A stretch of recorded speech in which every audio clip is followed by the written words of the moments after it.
Welcome to 843 TV. I'm Annalisa Itkor with Outside Hilton Head. And I'm Betsy McDaniel with SM Bradford Company. Joining us today is Robin Swift with the Coastal Discovery Museum.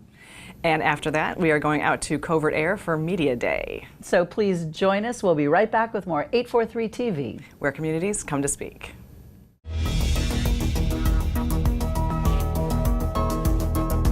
.843 TV, where Bluffton comes to speak. Where Spring Island comes to speak. Where Hilton Head Island comes to speak. Where Beaufort comes to speak.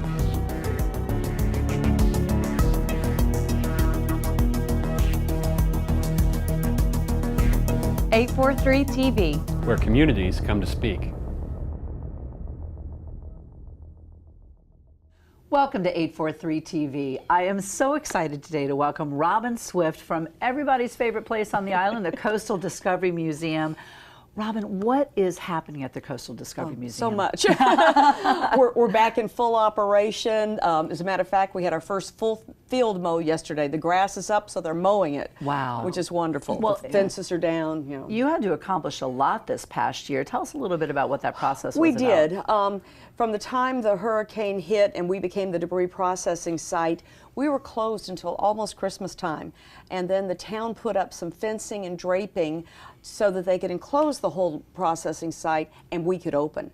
Cut in a temporary road off 278, and that allowed us to be open. Great. Yeah, I actually experienced that because I was heading out there, I think it was in May even. Oh, and yes. was all ready to go into the main thing, and there was a guy there saying, no, that's right. That's right. And so it was great that you had that access. And I have to say, once I got to the museum, it looked like nothing had happened. You know, to be honest with you, the area over there where we do our weddings, the pavilion and all the beautiful live oaks, it just kind of cleans some of the Spanish moss out of the trees. Right, you know, right. I mean, that part was in great shape. We did lose some trees, but it was mainly that we were the processing site. Right, you know, we would see thousands and thousands of trees stacked. That's all we saw. Crazy. Chippers, grinders. How'd the butterfly enclosure do? Butterflies are better this year than ever. Well, when I saw them, they looked amazing. We even have a new one this year that we've not been able to breed before. It's a queen, which is a part of the monarch family.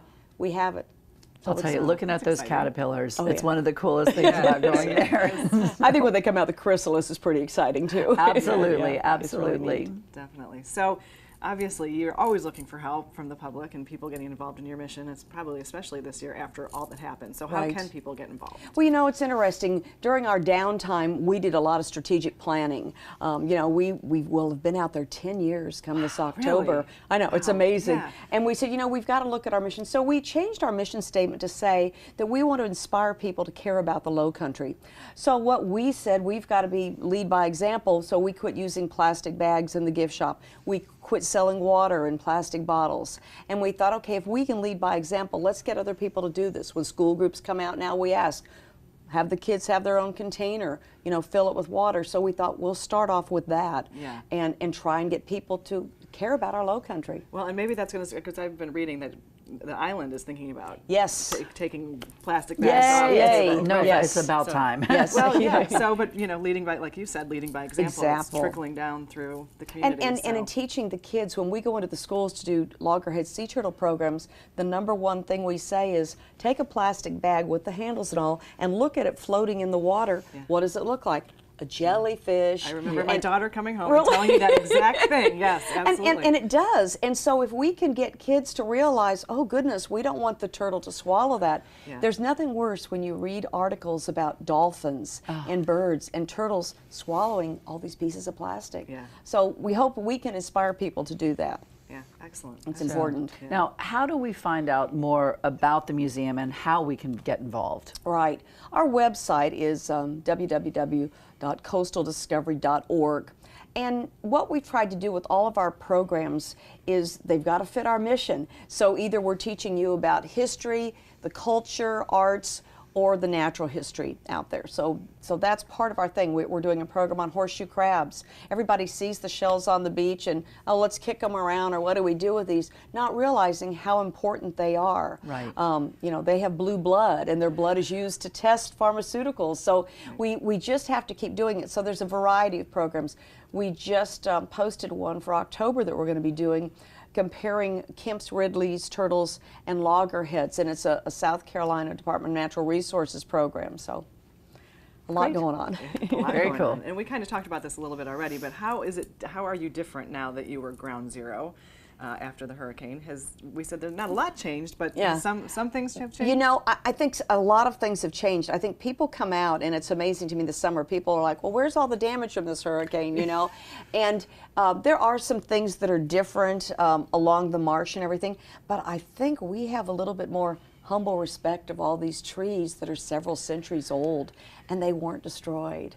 And I think that's part of it. Yeah, well, I mean, it is the same thing too with the marsh, because I'm out on the marsh almost every day, and we look around and we say, wow, this marsh is amazing. It's why we're a barrier island. It's kind of cool. I think you're right. Now, what are some of the new projects that you have coming up? Well, we're going to be working with DNR again, and late this month we're going to start recycling oysters. We all need to be doing this because we have a tremendous shortage of shells in South Carolina.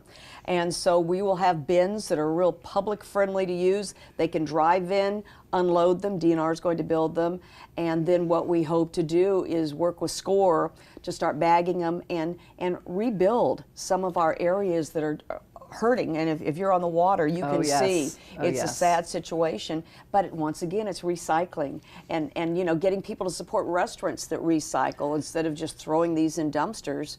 We can find a good use for them. Oysters are real important. Yes, they are. Their water's so clean. Exactly. There are natural little filters, and a female oyster in a season, and I read this and I was like, oh, this has to be a typo, but it's not, can put out 1 million eggs, and they're floating all in the water. So they're a very important commodity to us here.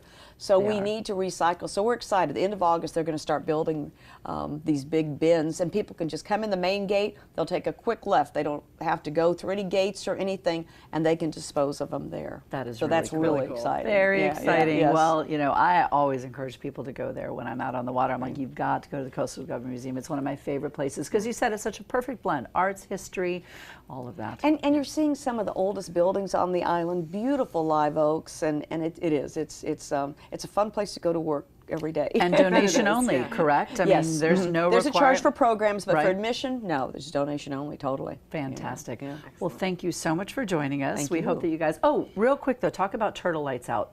Turtle Lights Out till the end of October, 10 o'clock at night till 6 in the morning. Anybody on the beaches, even cell phones. Oh, it's just my cell phone. No, you have to have the approved red lens flashlight if you are going to go out on the beaches at night. And it's just really important. We've got the babies all coming out now, and they're looking for the moon. Yes, they're not looking for your flashlight. So we want cell phone. Yeah, right. So we want to get them in the ocean. We don't want to get them up in swimming pools, on beach patios and everything. So it's real critical. Thank you for sharing that. And please do come and join us again for more 843 TV.